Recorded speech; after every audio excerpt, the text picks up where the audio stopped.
Hello bachcho, let's see the question. It is known the time of the revolution t of the satellite around the earth depend on the universal gravitational constant g, mass m and the radius of circular orbit r. Obtain the expression of t using the dimension analysis. So t is proportional to g का power a, mass का power b and radius का power c. ठीक है. So m0 l0 t is given as m minus 1 l3 t minus 2 और इसकी power a और m power of b और l power of c. ठीक है. तो यहां से हो गया. अब इसको मैं तो ले आता हूं, इसको इधर लिख लेता हूं पहले. सो m का power minus a plus b, l का पावर 3a प्लस c और t का पावर माइनस 2a. अगर कंपेयर करें यहां से बच्चों तो minus a plus b, minus a plus g zero है, 3a प्लस सी भी जीरो है और 2a is equal to minus plus 1 है. तो a इज इक्वल टू हो गया minus half, b is equal to हो गया माइनस हाफ.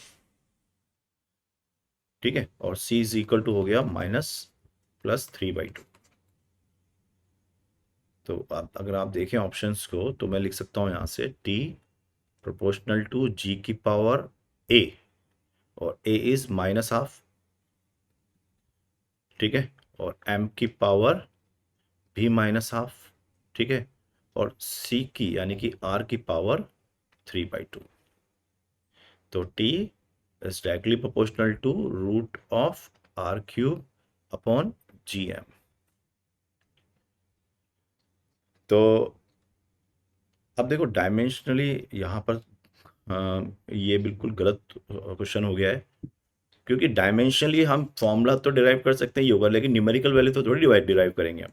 और यहाँ पर देखें तो न्यूमेरिकल वैल्यू इसमें अलग है, इसमें अलग है, बाकी डायमेंशनल वैल्यू सेम है. तो अगर इस क्वेश्चन को मैं सॉल्व करने जाऊं बाय यूजिंग दिस एनालिसिस तो I get two options here A and B correct, है ना. तो वो खुद बोल रहा है obtain an expression for the T using the dimensional analysis. So dimensional analysis के अंदर हम कांस्टेंट की वैल्यू को डिटरमाइन नहीं कर सकते.